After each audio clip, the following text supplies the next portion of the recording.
Damos comienzo a un nuevo programa, Servidores de Dios. Quien te habla es Manuel Cornejo.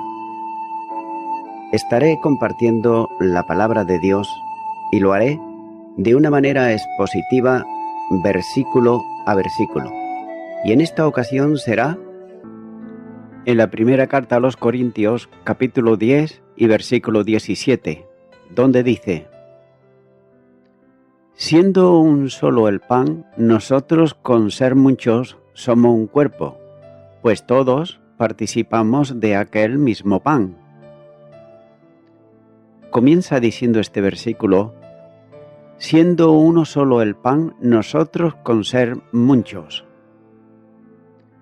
Note que todos los salvos estamos identificados con Cristo Jesús y tenemos en Él comunión con su persona y también con su obra. De esta comunión con el Señor se desprende la comunión con los hermanos, cuando dice: lo que hemos visto y oído, eso os anunciamos para que también vosotros tengáis comunión con nosotros, y que nuestra comunión verdaderamente es con el Padre y con su Hijo Jesucristo. Primera carta de Juan, capítulo 1 y versículo 3. Note que cada creyente ha sido incorporado a Cristo y además bautizado en Él para la formación del cuerpo, cuya cabeza es el Señor, y cada creyente miembro de los otros creyentes. Como señala el capítulo 12 de esta misma carta, versículo 13. Antes ya se refirió a ese hecho de que nuestro cuerpo, es decir, nuestras personas, son miembros de Cristo, como señala el capítulo 6, versículo 15. Y esa es la razón y también la manifestación de la Iglesia en la unidad. Cada creyente nacido de nuevo es miembro de la única y sola Iglesia de Cristo y hermano de cada uno de los demás, salvos por gracia mediante la fe. Esto lo compara con la unidad del pan, de modo que, siendo solo un pan, nosotros todos, aunque muchos, somos un cuerpo.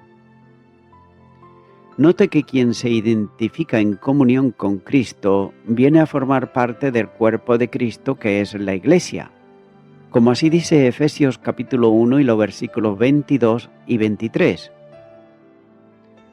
Y sometió todas las cosas bajo sus pies, y lo dio por cabeza sobre todas las cosas a la Iglesia, la cual es su cuerpo, la plenitud de aquel que todo lo llena en todo. Efesios capítulo 1 y los versículos 22 y 23. Cada creyente unido a Cristo está unido a sus hermanos en Cristo. Romanos capítulo 12 y los versículos 4 y 5 dice: porque de la manera que en un cuerpo tenemos muchos miembros, pero no todos los miembros tienen la misma función. Así nosotros, siendo muchos, somos un cuerpo en Cristo y todos miembros los unos de los otros. También es necesario entender claramente que solo hay un cuerpo en Cristo, ya que todo creyente llame como se llame y esté donde esté, es miembro de la Iglesia de Jesucristo.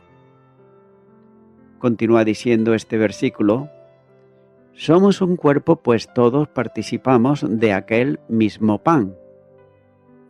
Expresando el simbolismo de la unidad del cuerpo, el apóstol hace mención de que el pan que partimos, que es símbolo de la comunión con Cristo, manifestada también en cuanto a la unión de todos los creyentes en Él. Hay una notable distinción en el uso de las palabras comunión y participación. Note que la comunión es con Cristo y la participación es con el pan, que simboliza la unidad de todos en Él. Cuando cumplimos la ordenanza, participamos del pan. Cuanto más sean los que participan, menos pan hay para cada uno, pero cuantos más sean los que, estando en comunión con Cristo, están en Él, mayor es la dimensión que alcanzan en Jesucristo.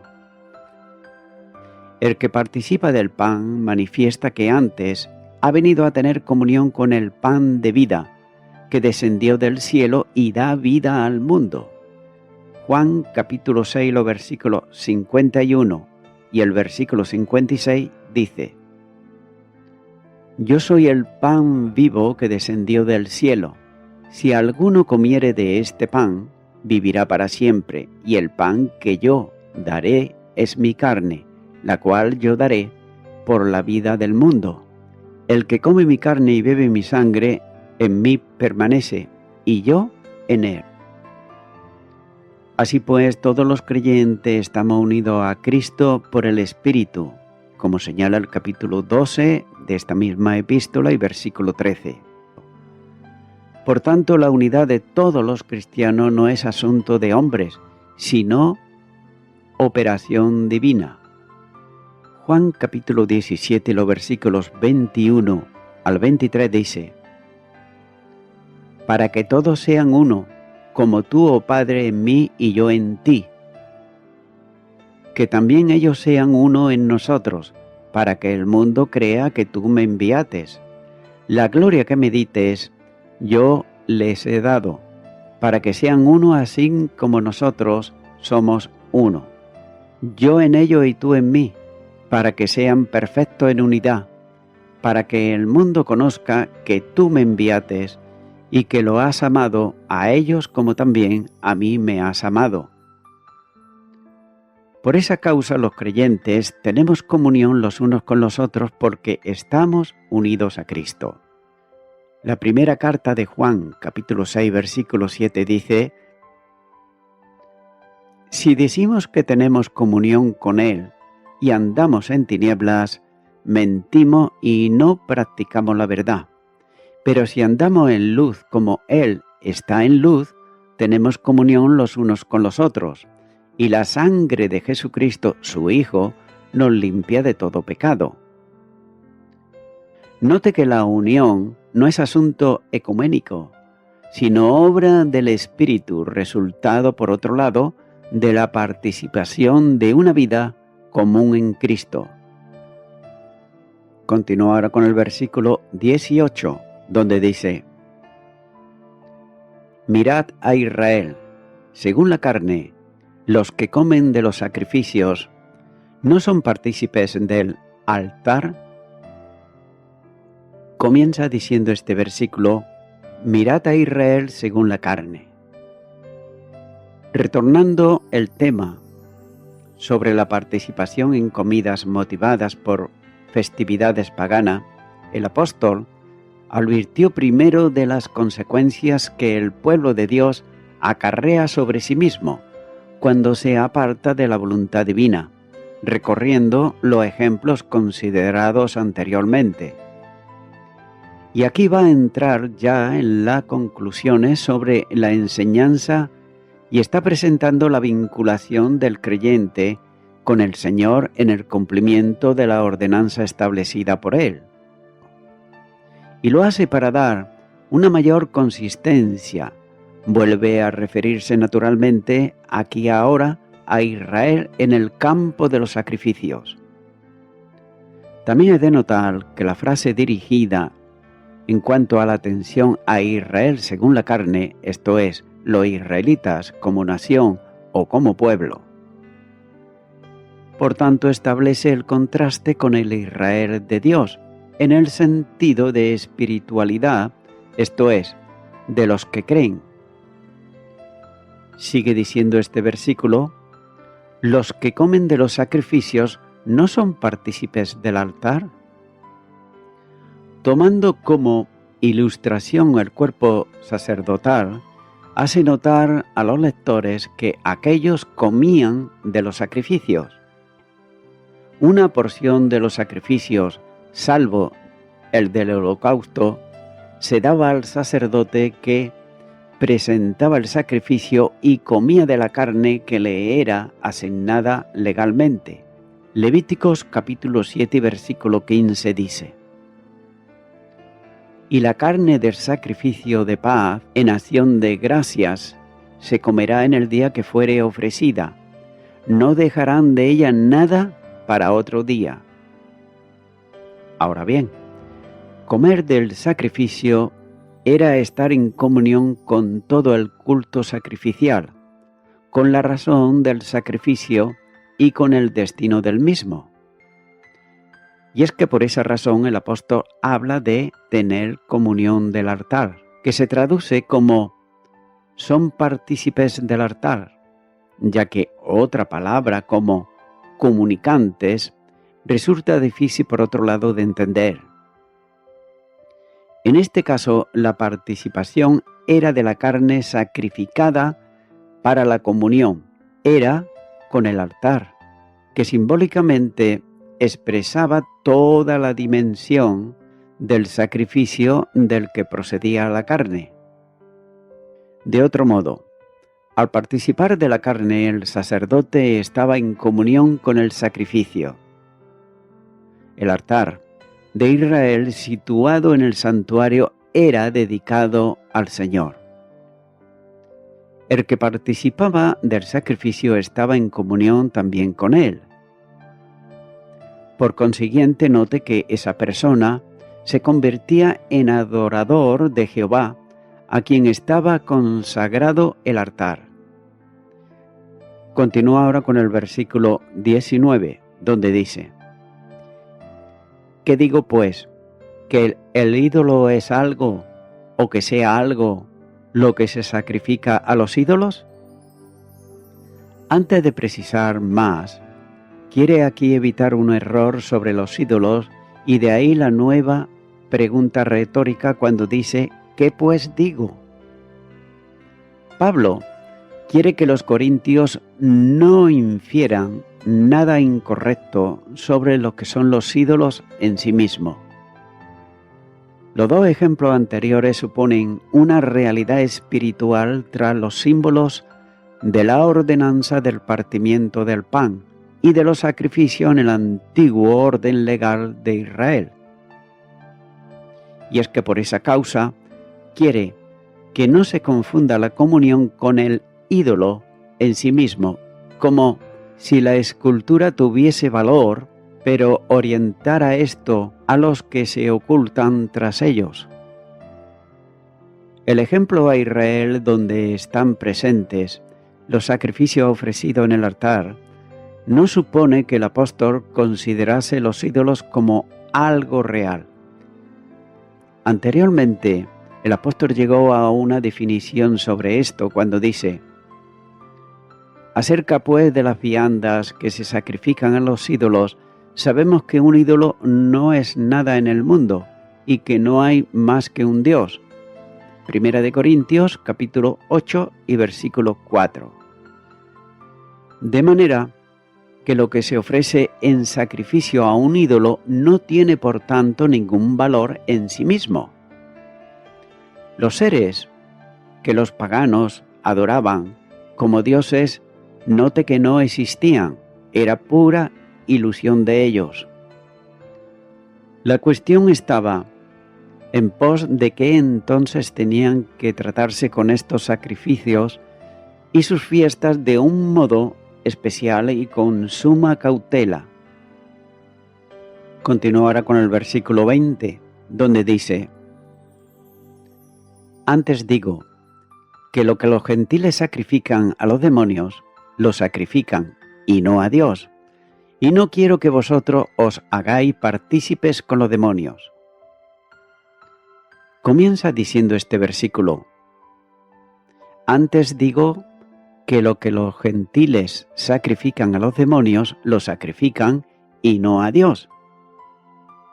Note que la expresión antes digo, en la traducción de la Reina Valera, expresa la conclusión que el escritor quiere descartar, que los sacrificios idolátricos, en lugar de ser nada, algo sin valor, tiene una importancia vital.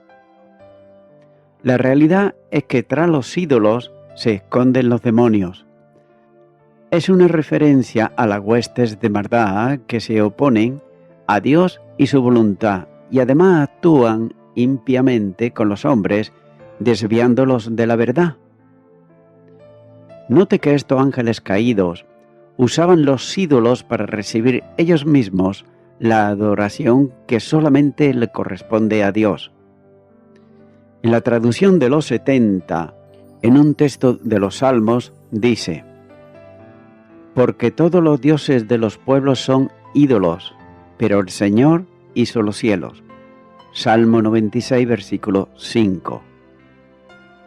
En lugar de ídolos, escribe también cuando dice demonios. De modo que los paganos, en sus sacrificios, sin saberlo ellos, estaban adorando a los demonios. Note que este tremendo pecado se mantiene en la sociedad y que vive alejada de Dios y se mostrará hasta los últimos tiempos. En Apocalipsis capítulo 9, versículo 20 dice: y los otros hombres que no fueron muertos con estas plagas, ni aun así se arrepintieron de las obras de sus manos, ni dejaron de adorar a los demonios y a las imágenes de oro, de plata y de bronce, de piedra y de madera, las cuales no pueden ver, ni oír, ni andar. Sigue diciendo este versículo: y no quiero que vosotros os hagáis partícipes con los demonios. La consecuencia de participar en las fiestas paganas dedicadas a honrar a alguno de los centenares de dioses que tenía era realmente grave, y por consiguiente el apóstol no quería que eso ocurriese con ellos, porque en las fiestas idolátricas los que participaban en ella se hacían no tanto en comunión con el ídolo, que no era nada en sí, pero sí con los demonios, que se ocultaban tras él. Y para enseñar esta realidad espiritual, mencionó en el versículo anterior la comunión del que comía del sacrificio con el altar en que se ofrecía, que en ese sentido, por ser del altar de Dios, tenía una relación de comunión con él, como señala el versículo 18. Así que, si bien los dioses paganos son seres imaginarios, están en comunión con ellos mediante la presencia y participación en las fiestas idolátricas en su honor, ya que era estar en comunión con los demonios, ya que el sacrificio que se ofrecía al ídolo se ofrecía realmente a un demonio. Téngase en cuenta que la realidad era grave, puesto que se celebraba culto de adoración a Satanás, y lo hacía por medio de los demonios, ocultos tras los ídolos. La identificación del creyente con la fiesta idolátrica constituye un acto de comunión con el ídolo y con lo que representa según el argumento que dio el apóstol anteriormente en los versículos 16 al 18.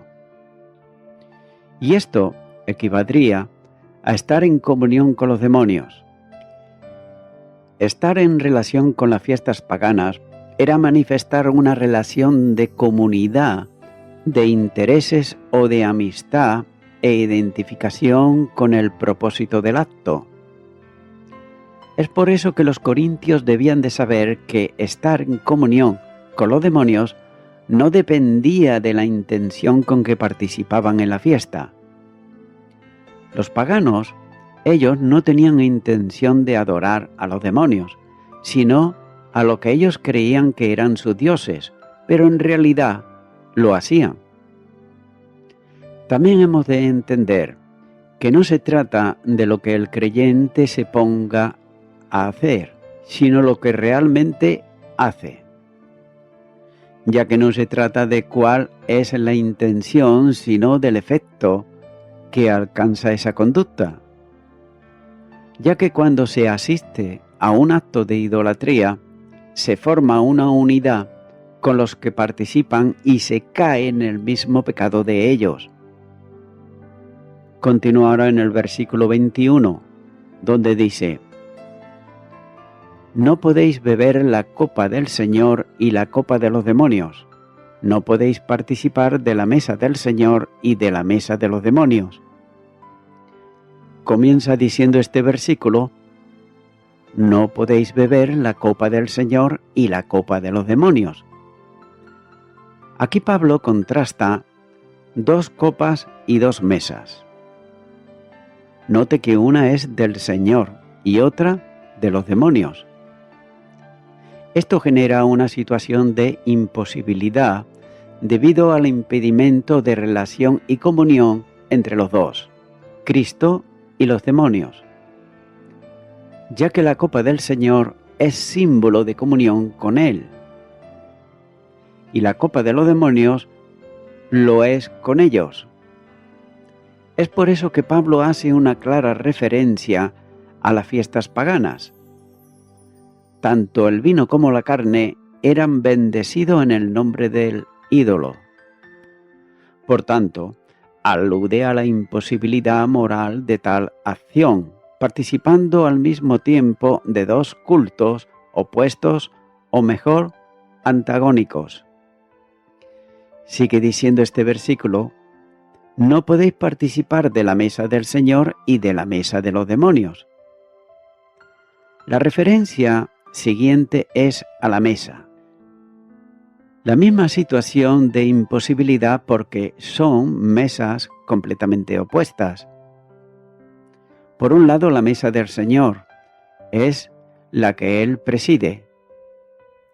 La de los demonios es la presidida por ellos y de la que participan los comensales en una fiesta idolátrica. Tampoco debe de olvidarse que tras los ídolos se esconden los demonios. No es posible estar en dos campos opuestos a la vez. De ahí la expresión de Santiago en el capítulo 4 y versículo 4 cuando dice: oh almas adúlteras, ¿no sabéis que la amistad del mundo es enemistad contra Dios? Cualquiera pues que quiere ser amigo del mundo se constituye enemigo de Dios. Es por eso que comer de la mesa de los demonios es ponerse bajo la influencia de su poder. Esta es la exhortación del apóstol en la segunda epístola, cuando dice: no os unáis en yugo desigual con los incrédulos, porque ¿qué compañerismo tiene la justicia con la injusticia? ¿Y qué comunión la luz con las tinieblas? ¿Y qué concordia Cristo con Belial? ¿O qué parte el creyente con el incrédulo? ¿Y qué acuerdo hay entre el templo de Dios y los ídolos? Porque vosotros sois templo del Dios viviente. Segunda de Corintios, capítulo 6, y los versículos 14 al 16.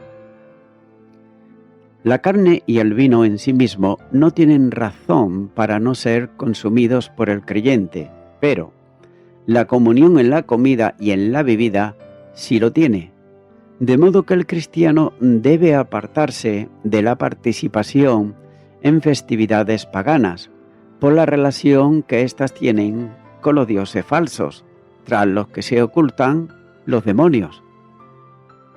Los creyentes que se consideren fuertes deben de entender claramente esta situación y elegir entre Cristo y Satanás, huyendo por otro lado de la idolatría, como señala el versículo 14.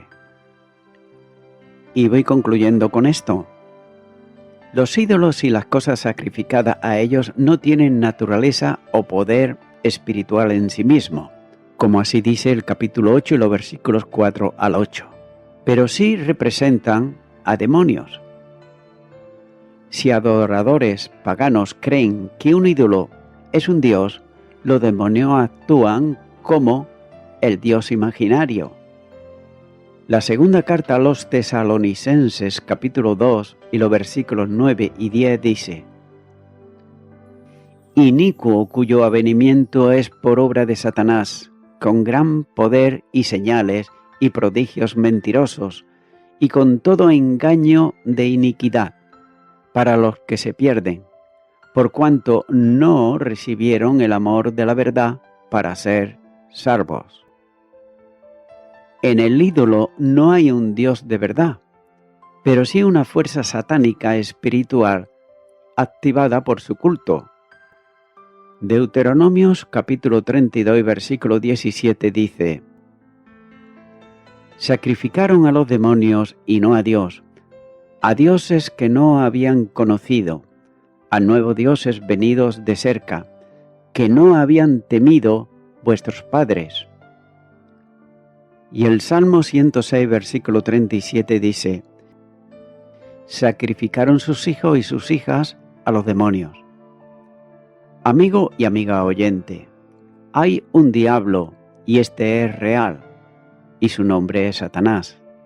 Pero también hay muchísimos demonios que son sus mensajeros y sus agentes, que están dispuestos siempre, en todo momento, a apartar a la persona de la verdad, es decir, de la palabra de Dios.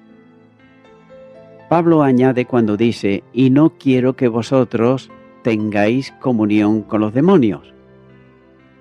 Amigo y amiga oyente, tal vez tú, por ignorancia o por la mala enseñanza recibida, hayas adorado a ídolos, a imágenes, a fotografías de alguna persona ya que falleció, o algún ídolo que te han puesto ahí y te han dicho que es santo, muy venerable, que fue muy bueno, etcétera, etcétera. Pero la palabra de Dios nos enseña que no hemos de adorar a ninguna persona, excepto a Dios mismo. Así pues, si tú has caído en este error, ahora puedes venir a Cristo Jesús y lo puedes hacer en arrepentimiento, ya que la persona que lo hace de esta manera, el Señor la aceptará y perdonará sus pecados. Es por eso que, mi amigo, mi amiga, te recomiendo que invites a Jesucristo a que venga a tu corazón para que así Él pueda perdonarte y librarte de toda maldad. Ora conmigo y repite ahí a donde estás y di, si nunca antes lo has hecho, di conmigo: Señor Jesús, por ignorancia he adorado ídolos, imágenes, fotografías, incluso personas. Pero ahora vengo ante ti en arrepentimiento pidiéndote perdón por todos mis pecados. Te abro mi corazón y te recibo ahora a ti, Jesucristo, como mi único y suficiente Salvador, en tu nombre. Amén.